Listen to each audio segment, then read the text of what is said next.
Bonjour tout le monde. Alors aujourd'hui, on va avancer un petit peu plus dans les processeurs.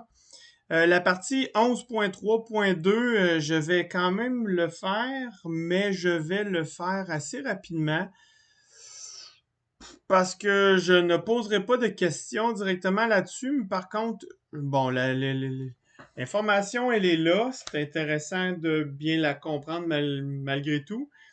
Euh, En fait, les processeurs, il y a 5 philosophies de processeurs différentes. Les premiers ici, à pile puis à accumulateur, ça a été les premiers types de processeurs qui a été utilisés. Puis maintenant, on utilise dans le cas des microcontrôleurs, on utilise encore les processeurs accumulateurs. Mais on est passé à chargement-rangement aussitôt qu'on grossit. Donc, les processeurs qui sont sortis aujourd'hui, qui sont des risques, sont souvent à chargement-rangement. Je vais en parler un petit peu plus au tableau.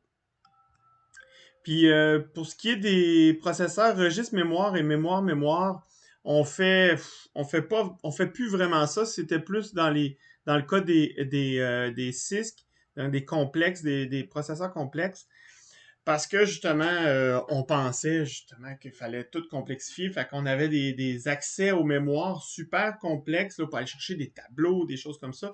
Maintenant, c'est plus le processeur qui fait ça. Souvent, c'est directement euh, les, euh, les, euh, les processeurs graphiques, donc les GPU qu'on appelle Graphic Processing Unit. Les GPU vont faire le traitement directement sur des matrices d'images ou de toutes sortes de données différentes. Puis le processeur en tant que tel, lui, il va juste faire le traitement qui va être plus direct dans le processeur. Donc, il va faire moins des accès mémoire, le moins possible, puis garder le traitement à l'interne du processeur. Donc, on va être plus dans les types de processeurs accumulateurs, chargement, rangement. Je vais aller au tableau, puis je vais vous expliquer c'est quoi la différence et pourquoi on a un tableau ici qui dit le nombre d'opérandes. Je vais expliquer qu'est-ce que c'est une opérande, puis c'est ça, je vais aller au tableau. Donc, première chose, les premiers processeurs qui ont été sortis, les premiers, là, on avait ce qu'on appelle une pile. Donc, j'en ai déjà parlé de ce que c'est une pile. Ben, on avait des processeurs qui n'avaient pas beaucoup d'espace. Donc, on n'était pas à 32 bits, là, on était à. Le premier processeur qui a vu le jour, c'est le 4004. C'est un 4 bits. Okay? Ça faisait des calculs sur 4 bits, puis si on voulait en faire sur 8 bits, on faisait du cascadage, là, on cascadait des calculs. Puis ça faisait la job, évidemment. Avant les processeurs intégrés, on avait des. Ils appelaient ça des ordinateurs, mais c'était des pans de mur avec des unités de calcul immenses. C'était des grosses cartes qu'on rentrait et sortait. Jusqu'aux années 60, à peu près 70 même, c'était encore des pans de mur. Donc, les premiers processeurs, on fonctionnait avec le moins de bits possible pour être capable de fonctionner, puis que ça coûte pas trop cher à produire. Donc, on a une pile. La pile, c'est un first in, last out, un philo. Donc, on rentre du stock, toc, toc, toc, puis quand on le ressort, on ressort par le dernier qui a été rentré va être le premier sorti. Donc, comme une pile de livres. L'avantage avec ça, c'est que si, par exemple, on fait des calculs, mettons que je veux faire une addition de A plus B, puis mettre ça dans le résultat dans C, ben, ce que je vais faire, c'est que je vais mettre A sur la pile. Donc, on va faire push. Ça serait une instruction qui est dans le processeur. Il y a des instructions qui vont nous permettre de faire push A. Donc, je mets A sur la pile. Je vais faire push B. Fait que je vais mettre B sur la pile. Puis ensuite, je vais faire add. En faisant ça, voyez-vous, je n'ai pas d'opérante. Les seules opérandes que j'ai, c'est lorsque je fais push. Puis quand je fais, il y a aussi une autre opération qui s'appelle pop, qui veut dire sort euh, la variable ou la valeur qui est sur le dessus de la pile. Donc, ça nous permet d'avoir le moins possible d'opérandes. Donc, ça veut dire que les instructions, si j'encode mes instructions sur un certain nombre de bits, ça me prend moins d'espace. C'est ça l'avantage, c'est pour ça qu'on faisait ça comme ça.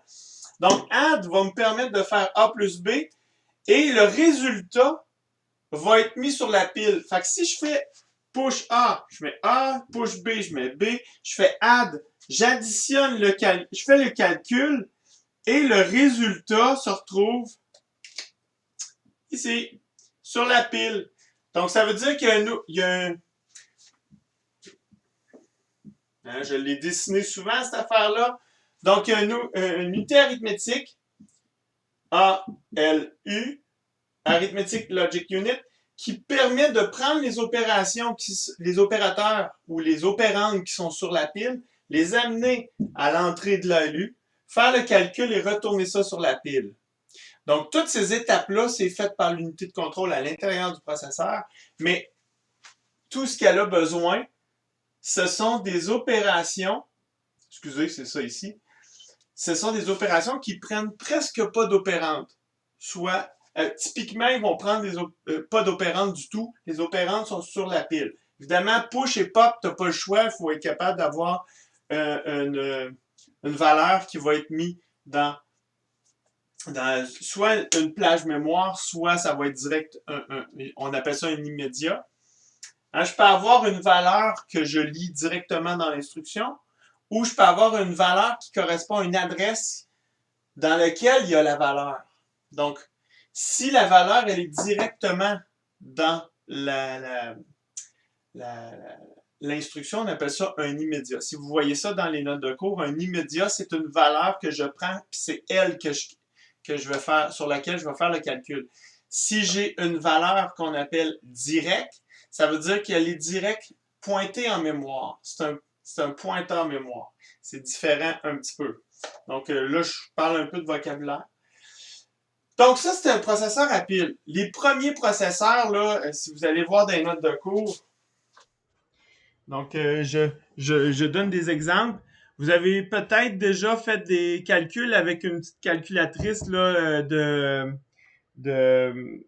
comptabilité. Hein, vous rentrez le chiffre, faites plus, rentrez un chiffre, plus, rentrez un chiffre, plus, rentrez un chiffre, plus, égal. Ça, c'est pas mal un semblant ou presque un fonctionnement avec pile. Parce qu'en faisant le plus, on met le stock sur la pile. Si vous voulez travailler avec une vieille calculatrice HP, elle fonctionne vraiment à pile. Vous devez faire des opérations en pensant à votre pile pour pouvoir faire vos opérations. Moi, je déteste faire ça parce que déjà, quand tu fais un calcul, tu veux que ça se fasse rapidement, puis là, il faut que tu penses à ta pile pour le faire.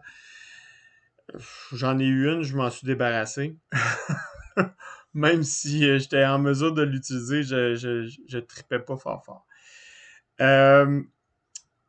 Les autres processeurs qui existent à accumulateur, c'est que là, on a augmenté le nombre d'opérandes. Donc, on a fait en sorte que on se rajoute, au lieu d'avoir juste un add, pas d'opérande dessus, les opérations arithmétiques, on pouvait faire ceci. On pouvait faire add A, sub B. Là, ce que ça fait en sorte que je fais une addition avec quelque chose qui arrive de l'extérieur du système. Mais, tu sais, quand je fais une addition, je vais faire A plus B. Ou je vais faire A plus quelque chose. Okay? Ben, le quelque chose est sous-entendu ici. C'est la partie qui est ici à la sortie qu'on appelle l'accumulateur. Je sais, vous avez vu ça dans le cas d'un DDS, on a parlé d'accumulateur après une addition. Ben, le nom accumulateur vient pas de nulle part. justement parce qu'on accumule des valeurs ici dans un registre.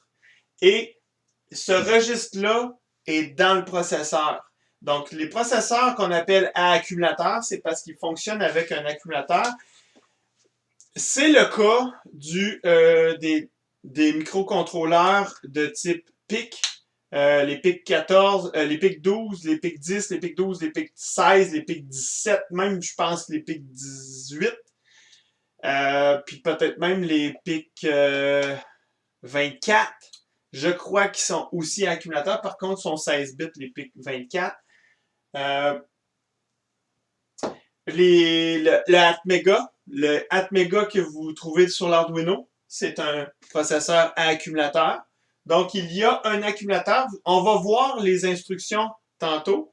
Les instructions, vous allez voir que ce sont des instructions avec une seule opérante.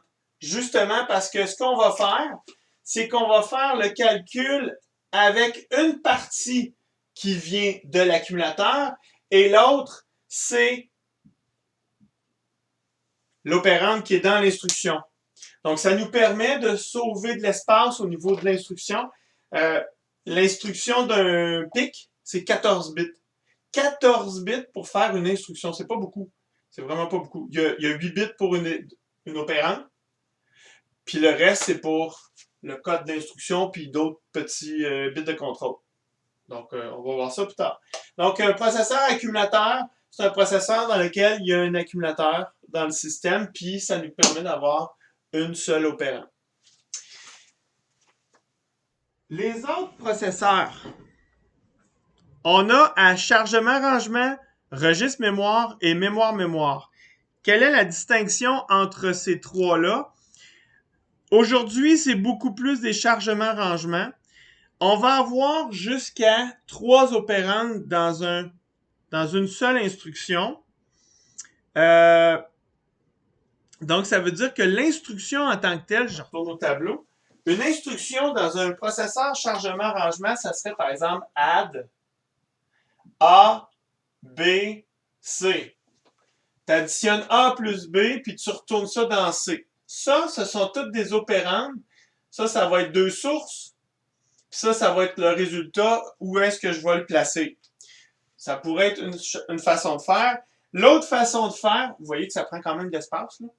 L'autre façon de faire, ça pourrait être add A, B.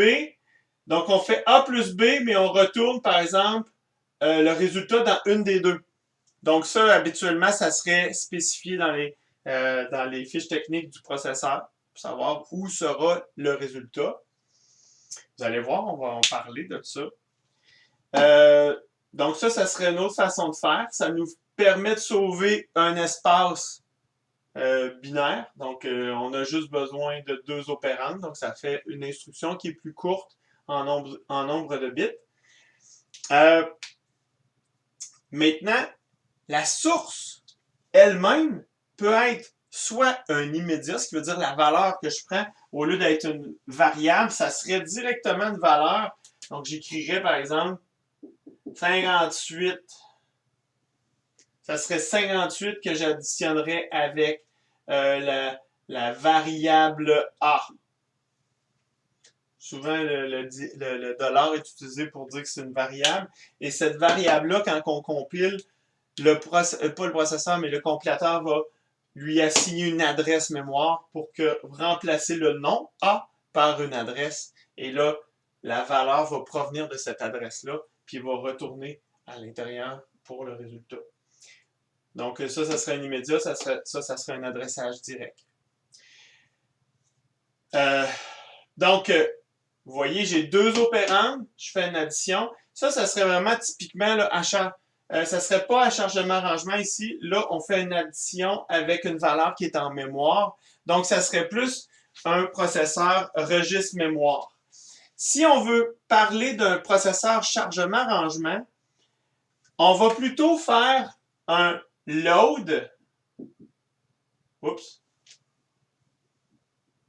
dans un registre R1 avec, par exemple, une adresse, je pourrais faire à telle adresse, mettons, l'adresse de A.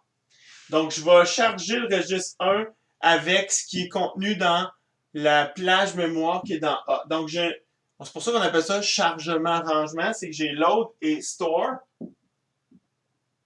OK? Donc, les deux instructions load et store nous permettent d'aller chercher des valeurs en mémoire, les amener à l'intérieur du processeur dans des registres spéciaux qui stockent les valeurs avant de faire le calcul. Ensuite, lorsque je fais des calculs, ben, si j'ai, mettons, 4 registres, si j'ai 4 registres spéciaux, ben 4 registres, pour les différencier, j'ai juste besoin de 4 bits. 4 bits pour différencier mes 4 registres. Alors que si j'utilisais directement des plages mémoire, j'aurais besoin de beaucoup plus de bits pour aller accéder à toutes les mémoires différentes. C'est là que la différence se voit au niveau des trois dernières familles de processeurs. À chargement-rangement, on va utiliser un certain nombre de registres internes et on va utiliser load et store pour aller accéder à la mémoire, pour aller amener la valeur qui est dans une mémoire dans un des registres pour faire les calculs. Alors que les autres types de processeurs, on pourrait faire directement les calculs avec des plages mémoire, mais ça demande des instructions beaucoup plus grandes parce qu'il faut que je mette l'adresse de la mémoire.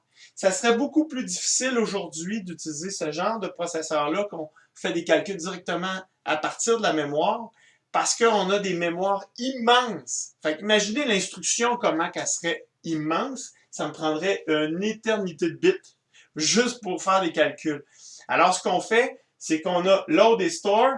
Cette partie-là va prendre tout l'adressage des mémoires qu'on veut brancher. Donc, c'est le load et le store va prendre peut-être plus d'espace, mais tout ce qui s'appelle addition, soustraction, multiplication, division ou n'importe quelle autre instruction qui va prendre directement des registres, ben, elles vont être beaucoup plus petites. OK? Ça va prendre moins d'espace au niveau de l'instruction. On va y aller, là, on arrive au code machine. OK?